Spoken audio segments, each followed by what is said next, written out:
Well, right there's old Mason Grove, old Brian's boy. And then you got old Joey and Joe Spade right there. Old Craig trying to lay it out with them elephant ears. Think that was Brett.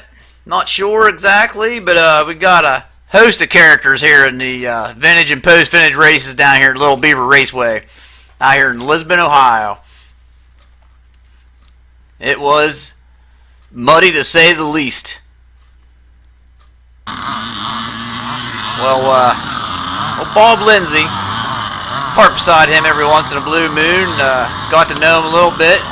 One heck of a nice guy. And he just bought this 73 or 74 Husqvarna, and he asked Craig if he'd be willing to go out and try it and see how it ran for him. Of course, Craig took advantage of that. Got up on the start line with it. Took about 6 or 7 kicks, and that thing finally did come to life.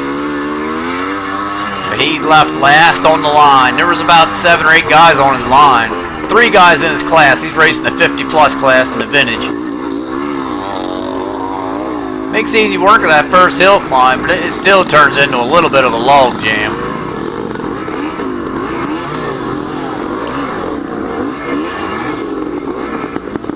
This one section right here, I'm not sure what it was about it, but guys just seem to struggle right there in that one spot.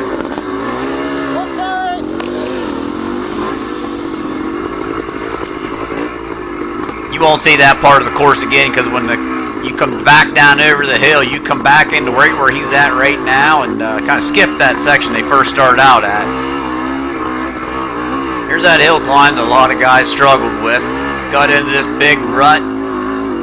This old tank of a Husky, I mean, tell you, it made short work of that.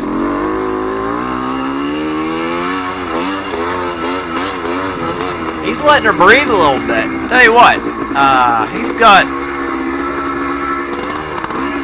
a start for a, if he would have got a little bit better start, I mean, for a vintage bike on the first lap, he threw down a 10-minute, 29-second lap.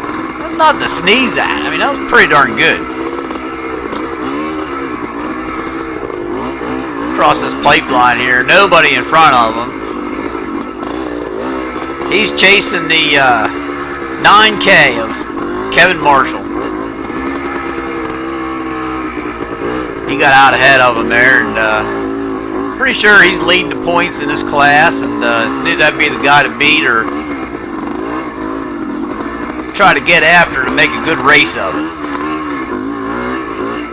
Can't miss the guy. He's got one of the coolest jerseys out there. He's got like a American flag with like a Punisher emblem on the back. It's really cool. Oh, speaking of the devil, there he is on that Can-Am. I'd like to know what size that thing is, because I mean, tell you what, when that boy hits the straight stretches, he lets her rip. I mean, man, I tell you, he could pull away from Craig on the straight stretches like nobody's business. Craig had to really have his A game on through the woods to keep up with him and stuff, and he did. Them guys were back and forth with the lead for their class. I mean, it was a good race, he said. Both had to contend with riders in their different other classes and stuff like that, but that's just par for the course out here on these cross-country trails.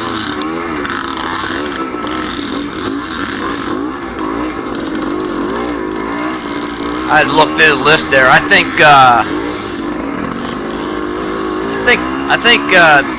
Kevin and Craig were like 3 seconds apart.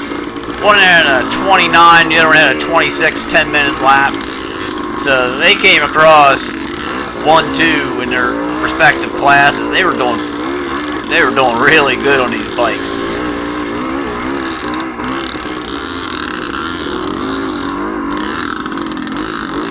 Craig got a giant wad of mud up on the camera lens here toward the end, so we don't quite get a full lap in here, but you get a good taste of the vintage life out here, snaking in around through these trails and whatnot.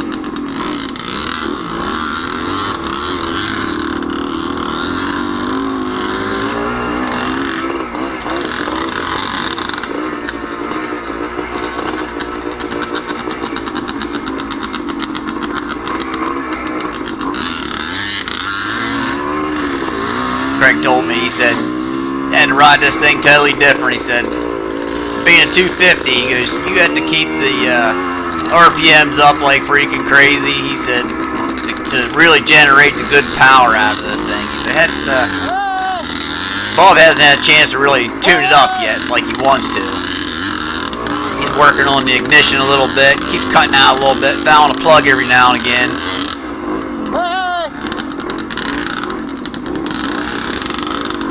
Craig wants to buy this guy bad. Just about like every other rider out here on this course, though, it wasn't any problem getting out of the way for somebody. It was nice wide four-wheeler trails, and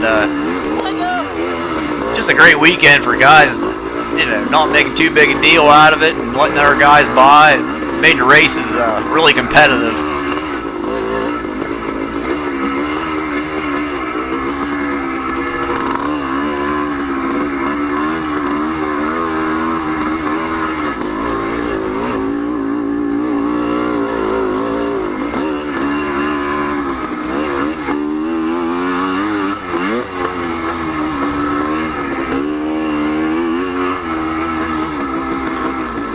I like this section right in through here. About 3 or 4 nice big berms. You can tell the four-wheelers had it pushed out real nice.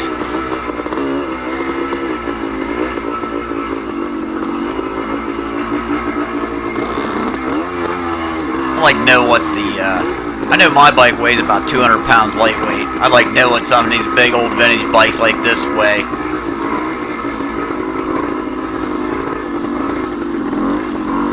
Boy, there was a lot more water down in this section in here with these roots in the vintage race. This dried up pretty good in the post vintage race. Wasn't near as soupy as what it was here in the first race for sure.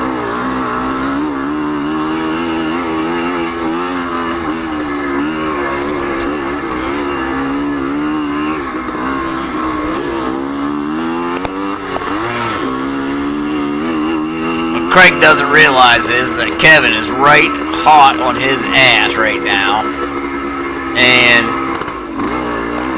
there's getting ready to be some passing going on. They're going to come out into a clearing, drop down over this little hill, then they're going to shoot back into the woods. And keep your eyes open to the left. The trail splits into about 3 different places. Kevin gets 2 for 1, gets Craig in, this other guy 1 shot, but then you keep your eyes open. Craig makes one heck of a move to get around the guy in yellow, and then Kevin and Craig trade the lead back and forth a couple more times, and ends up being a heck of a race, but Craig ends up getting a flat tire about 3rd or 4th lap and ends up not finishing the race, but still, it was great. Hope y'all enjoyed the videos. I'll talk to you a little bit later. Off till next week at Rocket.